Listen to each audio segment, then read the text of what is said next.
What's up guys and welcome back to my channel. Last night, a dramatic backstage incident unfolded at the highly anticipated Jake Paul vs Anthony Joshua event involving former UFC heavyweight champion Andrei Arlovski and the controversial streamer Jack Doherty, known in the streaming community for provoking conflicts and then hiding behind his security team. Doherty once again found himself at the center of chaos, according to witnesses. The altercation began when Doherty and a group of his friends crossed paths with Arlovski. Tensions escalated quickly, leading to a full-blown physical confrontation. Arlovski, renowned for his imposing stature and combat experience, immediately confronted the group, while Doherty reportedly sought protection behind his security personnel, a move that has drawn criticism from both fans and commentators alike. Footage from the incident shows a chaotic scene of shouts, pushes, and attempts to de-escalate the situation. Arlovski, towering over the others, demonstrated his formidable presence as he engaged with Doherty's group. Onlookers can be heard urging everyone to calm down. Chill, chill, chill. Voices echo as the situation intensifies. At several points, friends and bystanders intervened, trying to separate the parties and prevent further escalation. Despite attempts to break up the scuffle, the confrontation persisted. At one moment, someone yells for assistance, highlighting the intensity and unpredictability of the melee. Arlovski maintained control of the situation, his professionalism and experience in high-stakes combat evident, while Doherty appeared reliant on the protective barrier created by his security team. Fans online immediately began sharing and analyzing the footage, comparing Arlovski's composure to a seasoned fighter in a high-pressure scenario, and noting Doherty's tendency to provoke conflict while avoiding direct consequences. The incident has sparked widespread discussion across social media, with debate surrounding the ethics of confrontation, personal accountability, and the responsibilities of public figures in volatile situations. While no serious injuries have been reported, the encounter has cemented its place as one of the most talked about moments of the evening. It also serves as a stark reminder of the potential dangers when personal disputes intersect with high-profile events, especially in environments fueled by intense emotions and large crowds. Ultimately, this backstage altercation underscores the contrasting approaches of Arlovski, a trained professional handling conflict head-on, and Doherty, a controversial figure whose methods continue to draw scrutiny. The incident will likely remain a topic of conversation among both UFC enthusiasts and the broader online community for weeks to come.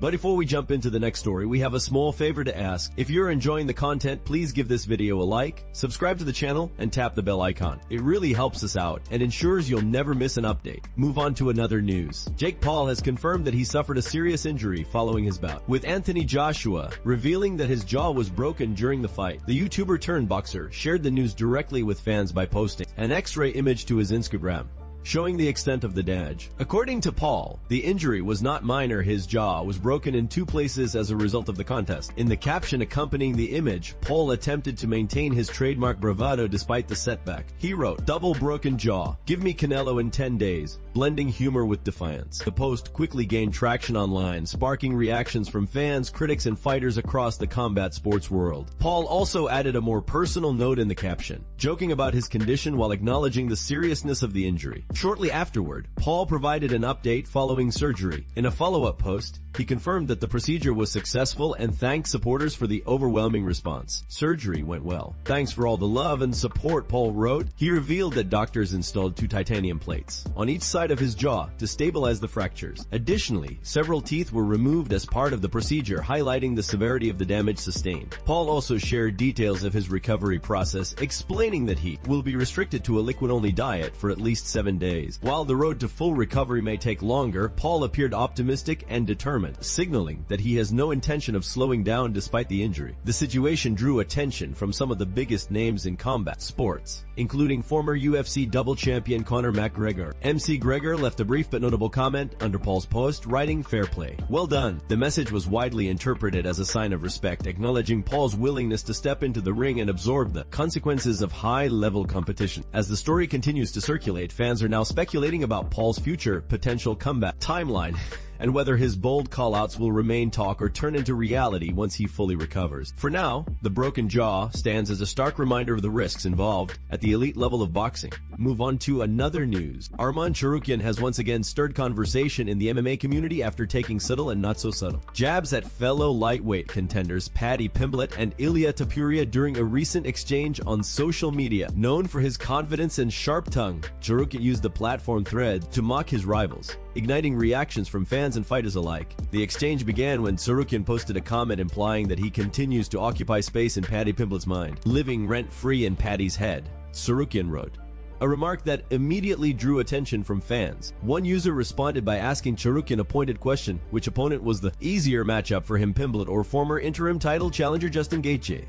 Tsarukyan's answer was direct and unapologetic. He replied that both would be easy matchups, but added that Pimblett would be another level of easy, further escalating the tension between the two fighters. The response fueled the discussion, with another fan chiming in to say they would pay anything to watch Tsarukyan dominate Pimblett on the ground. Never one to shy away from promoting a potential fight, Tsarukyan responded by calling such a matchup pay-per-view worthy, signaling his belief that a clash with Pimblett would not only be one-sided but also highly marketable. The comment reinforced Tsarukyan's growing confidence as he continued to push for bigger fights in the UFC's stacked lightweight division. The conversation took another turn when a user brought Ilia Topuria into the discussion, asking Tsarukyan what he thought about El Matador. Tsarukyan fired back with a dismissive response, stating that Topuria was busy with his ex, a remark widely interpreted as a personal jab rather than a competitive one. Tsarukyan's comments quickly spread across MMA social media, sparking debates about fighter rivalries, matchmaking, and the line between trash talk and personal shots. While some fans praised his confidence and willingness to stir the pot, others criticized the tone of the remarks. Regardless of opinion, one thing is clear: Arman Tsarukyan continues to position himself as one of the most outspoken and ambitious contenders in the division, using both his performances and his words to keep himself firmly in the spotlight. Move on to another news. Former UFC middleweight champion Sean Strickland sparked controversy after making inflammatory remarks about prominent MMA manager Ali Abdelaziz during a recent appearance on an Adin Ross livestream. The comments quickly circulated across social media, drawing strong reactions from fans and figures within the combat sports community. During the livestream, Strickland launched into a heated rant about Abdelaziz, who is widely known as the manager of fighters such as Khabib Nurmagomedov and several current UFC champions. In the exchange, Strickland used extreme language, referring to Abdelaziz as a terrorist and alleging that he is an FBI informant. These claims were made casually during the conversation and were not supported with evidence at the time. As the discussion continued, Strickland attempted to explain the basis for his statement, acknowledging uncertainty and even encouraging viewers to fact-check him. He referenced long-circulated online rumors and stories involving Abdelaziz's past, including claims about alleged cooperation with U.S. law enforcement and an incident involving multiple passports. Strickland openly admitted that he could be mistaken and asked the livestream audience to verify the information for themselves. At one point, the conversation became disorganized, with multiple participants talking over one another as Strickland tried to restart his explanation. He also referenced Abdelaziz's public appearances, including his presence at high-profile political events, though he did not clarify how this related to his accusation. It is important to note that Abdelaziz has previously addressed similar claims in public interviews, stating that he has cooperated with law enforcement in the past, but strongly denying any wrongdoing or extremist ties. No criminal charges or credible evidence have been presented to support Strickland's more extreme allegations. Strickland is known for his unfiltered and often controversial public persona,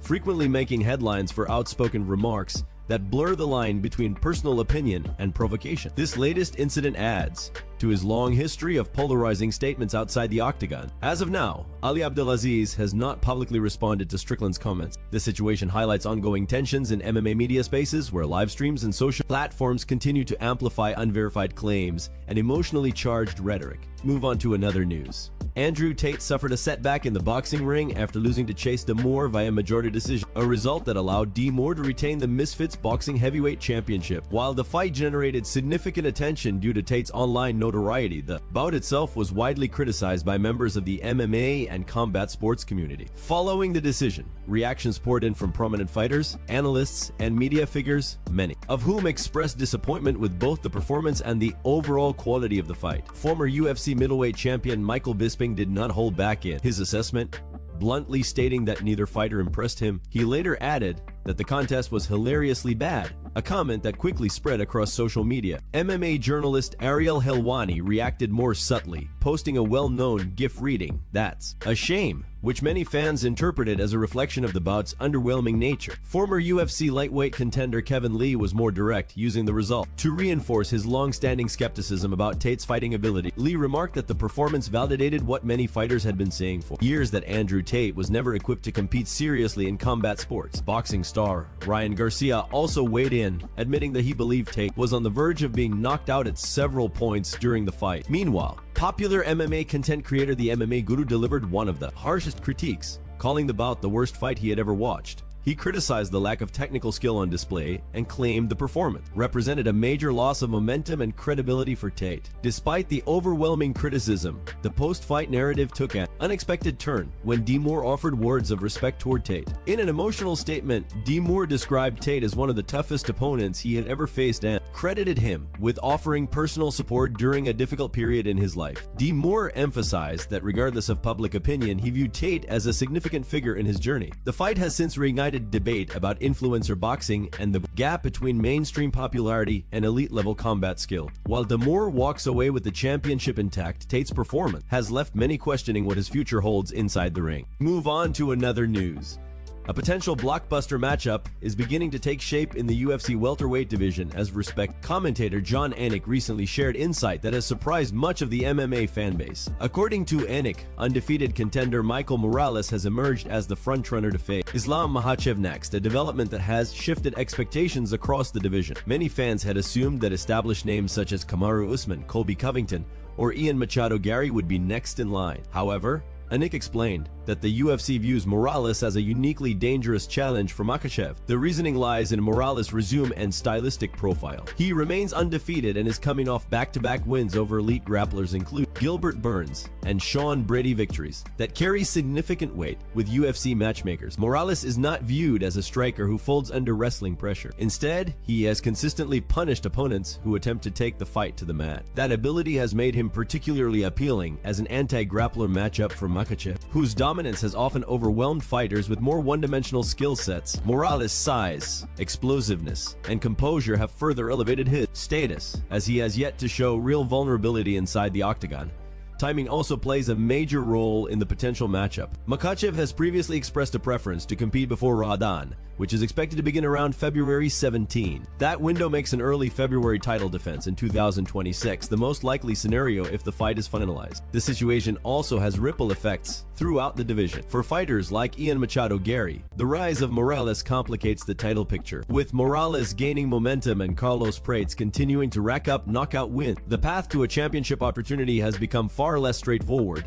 Anik also noted that UFC leadership acknowledged Morales versus Brady as a de facto title eliminator during fight week, and Morales delivered decisively. Meanwhile, Prates has reportedly taken a more patient approach, telling UFC officials he is content, continuing to build his case with dominant finishes. All signs now point toward Michael Morales as the leading candidate. If booked, the Ecuadorian contender could represent one of the most intriguing and stylistically challenging opponents of Islam Makhachev's reign. Move on to another news.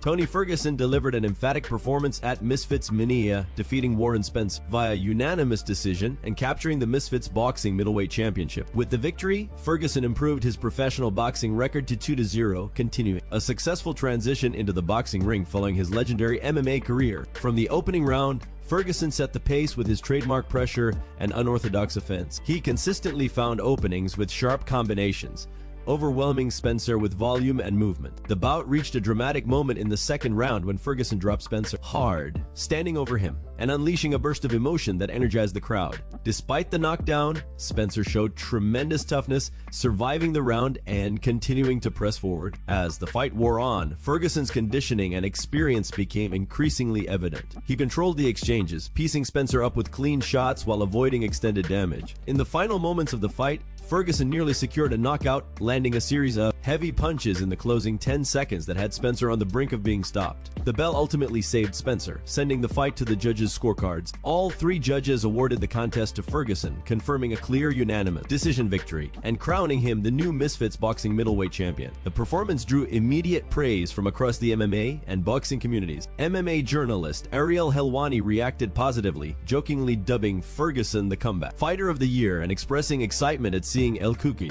thriving once again. Popular MMA analyst The MMA Guru also praised the performance, calling it a vintage showing from Ferguson and acknowledging Spencer's durability and resilience throughout the bout. Following the fight, Ferguson spoke passionately about his love for competition and his continued desire to challenge himself as an athlete. He described boxing as another opportunity to perform, inspire, and pursue his dreams. In classic Ferguson fashion, he capped off his post-fight remarks with a touch of humor, asking the crowd if they were entertained, and jokingly apologizing for quoting a famous movie line he had always wanted to say. The victory marks a significant milestone in Ferguson's boxing journey and reinforces his enduring appeal as a fan favorite. While questions remain about what comes next, one thing is clear: Tony Ferguson continues to find new ways to captivate audiences and compete at a high level.